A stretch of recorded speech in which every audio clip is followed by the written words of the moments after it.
Olha só, a gente começa falando sobre Ciro Gomes. O pré-candidato do PDT e um dos mais animados com a desistência de Joaquim Barbosa, né? Mal anunciou a decisão, a equipe de Ciro já foi atrás do PSB em busca de apoio. Ciro também se articula com outros setores inclusive importantes da economia.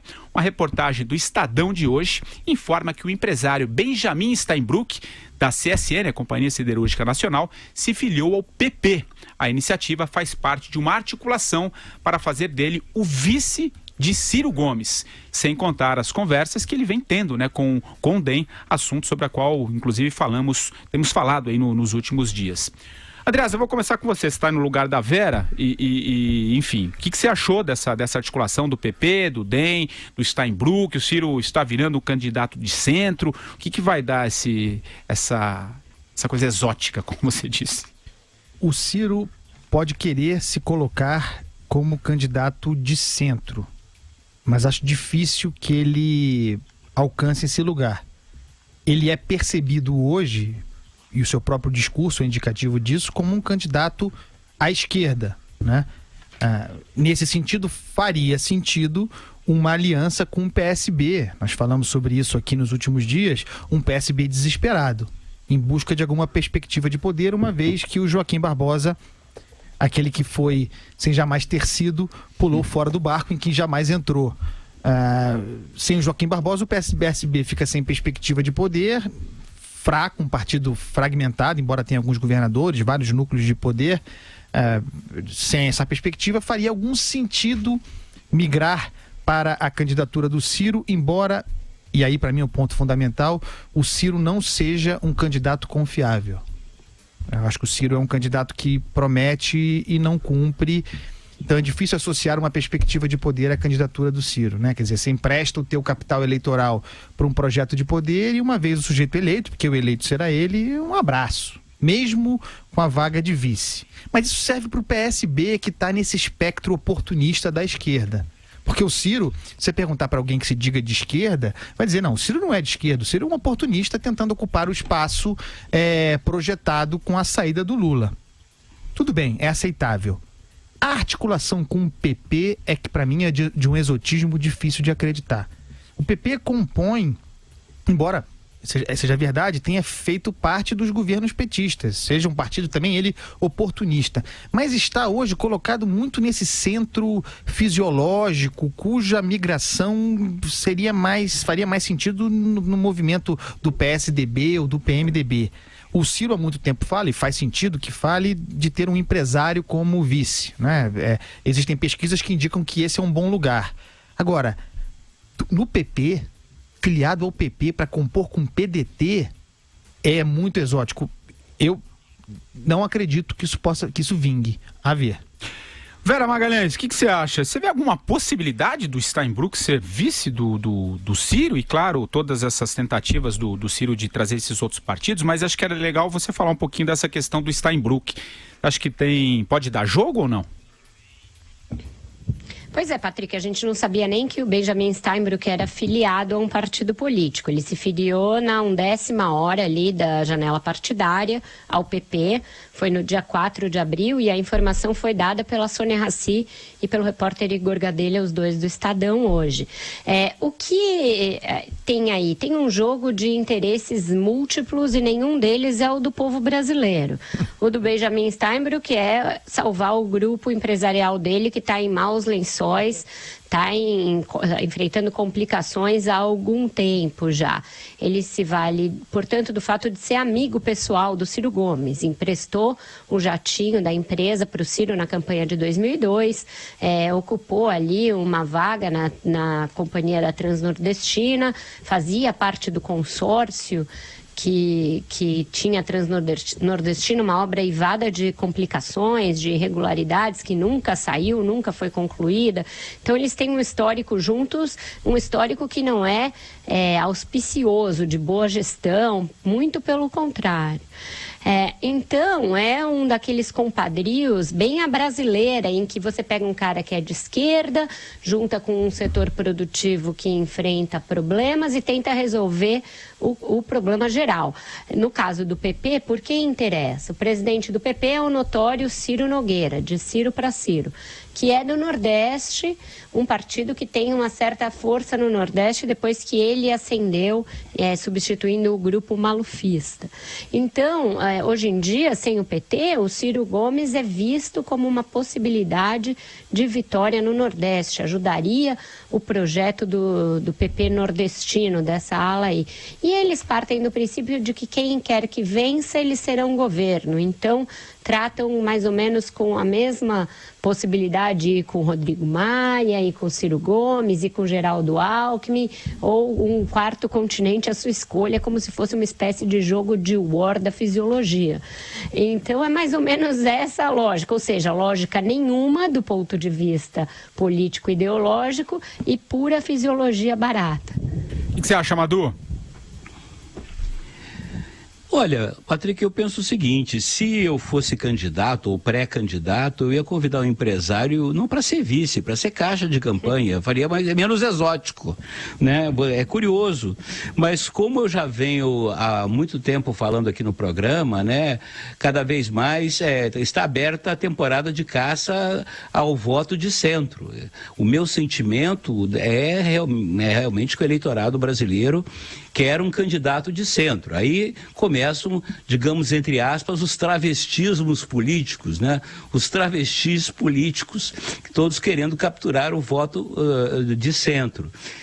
E o Ciro Gomes, que é muito exótico, né? Porque o Ciro é tudo menos um cara de centro. Cara de centro tem que ser centrado. E o Ciro Gomes, quem acompanha a trajetória pública dele, vê que ele tem tudo menos ser um cara centrado, né? Então ele de centro mesmo não tem nada.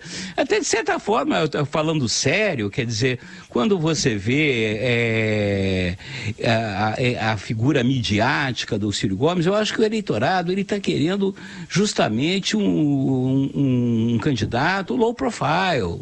Não, veja bem, não estou fazendo apologia de ninguém não, mas o meu sentimento nas conversas com as pessoas na rua e tudo, o brasileiro está de saco cheio de andar nessa roda viva aí, nessa montanha russa política, nessa coisa barqueteira, midiática, histriônica, que o Ciro sempre foi, sempre gostou disso, ou mesmo não gostando, né? Ele sempre escorrega em casca de banana, ele sempre aparece na hora errada, do jeito errado, com a pessoa errada.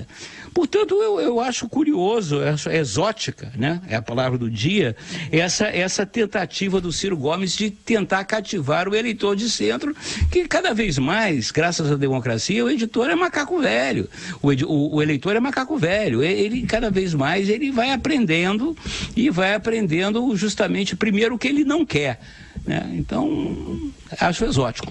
O editor também é macaco velho. Macaco velho. O editor, o eleitor. Aqui no... Deixa eu só falar uma coisa. Tem um... desculpa. Não, desculpa, fala. Não, vai lá. Tem o lado também da formulação econômica do Ciro, que é outro balaio de gatos, né? Ele tem como coordenador do seu programa de governo, seu ex-secretário também do seu irmão, no Ceará, gente, agora me fugiu o nome do cara. Enfim, mas o filho de um senador lá do Ceará. Mauro Benevides Filho, exatamente. Mauro Benevides Filho, que é considerado alguém bastante razoável do ponto de vista fiscal, conduziu o Ceará a uma boa governança no aspecto fiscal, etc. Mas aí compõe o trio, que ele mesmo chama de trio, que integra o seu programa de governo, o Nelson Marconi, da FGV aqui de São Paulo, que aí já se alinha a um nacional desenvolvimentismo ali do Bresser Pereira, que nada tem a ver com rigor fiscal, que flerta com algumas heterodoxias na área econômica, e compõe o triunvirato Mangabeira Unger, que aí não sabemos direito o que ele pensa. Então o Ciro Gomes é isso. O próprio Benjamin, né, Vera? Ali que cabe tudo. O próprio Steinbrück também, não é? Um empresário que vai um pouco nessa linha também, né? Mais desenvolvimentista. E aí, um desenvolvimentismo lá, Luiz o Mercadante, de quem ele é amigo também, né? Então, É uma coisa exótica mesmo. Porque, e aí você vê, tem tudo a ver com isso que a Vera falou, esse cenário econômico. O texto que o Patrick leu aqui, para introduzir o tema, fala do Ciro Gomes, do PDT, que é, sejamos sinceros, linha auxiliar histórica, mais próxima ou menos próxima, a depender das circunstâncias, do petismo, tá? Negociando com o PSB e também se fala de uma negociação com o PCdoB, e isso tentando captar alguma coisa do espólio do petismo, do lulismo, nessa situação de insegurança em que o PT se encontra. Vá lá, isso faz sentido nesse tal campo da esquerda. Mas no mesmo texto você tem conversas com o PP e com o DEM. Quer dizer, então, eu considero o Ciro Gomes um bom leitor do quadro político. Certamente não é um bobo. Mas isso aqui denota, me parece, uma certa posição perdida no momento em que as forças começam a se agrupar. E aí, já falamos muito sobre isso, movimento deflagrado sem volta, né? Embora com uma certa diminuição de velocidade a partir da desistência do Joaquim Barbosa. Então, nesse conjunto aí, tem alguma peça que não dá para encaixar. O DEM com o PDT, não dá para encaixar. O PP com o PDT, mesmo fisiológico, é difícil de acreditar nisso, né? Então eu acho que tem muita plantação aí e pouca mandioca. Quer falar alguma coisa, Amador? Eles estão formando a frente do fio desencapado. É isso aí. Ele parte do princípio, ao costurar essa colcha de retalhos aí, do caminho que o Lula traçou em 2002 para se eleger. Zé Alencar, né? O princípio que eu ouvi inclusive de aliados dele, que a esquerda, tradicionalmente, para se eleger no Brasil, precisa estar, de alguma maneira, associada a uma certa direita. Então, ele está buscando essa ampliação porque ele viu que o PT não virá. Com o PT, não daria essa liga. O próprio DEM fala, não, com o PT, se o PT tivesse junto, a gente não ia. Mas o Ciro já esteve com a gente lá atrás, com o velho Antônio Carlos. Ele sempre arruma uma justificativa, Patrick, é verdade. É que a lógica é, antes de tudo, regional, Nordeste. O Alckmin é pesado lá no Nordeste, o PP e o DEM torcem o nariz para ele, e aí vem o Ciro como alguém mais palatável na região. Eles estão com medo do PT diante da queda de renda, queda de poder de compra, desemprego alto, o PT colher muitas vitórias no Nordeste. Então essa ala nordestina desses partidos de direita, centro-direita, está pensando numa associação com a esquerda não petista como uma forma também de sobrevivência. A lógica é muito muito da velha política, não tem nada a ver com ideologia e com alguma nitidez programática. Bom, aliás, com a última missiva do presidente Lula, né, as cartas da prisão, como Gramsci, né, escrevia, ele virou o Gramsci do PT, né? Agora resolveu escrever o caso mais rápido de de aprendizado, né, de escrever. Eu já vi nem no Mobral. Mas ele escreveu, e pelo conteúdo da missiva de hoje, do nosso grande líder, o presidente Lula, esse injustiçado, mais uma vez ele mostra que o projeto do Lula no caso, ele e depois ele, e depois em seguida logo ele também. Pelo que eu entendi, né, do conteúdo, ele entrega o PT ao seu próprio destino, mantendo a sua candidatura, e o PT que se apronte para o desastre que certamente virá. Pelo menos eu ouso dizer isso.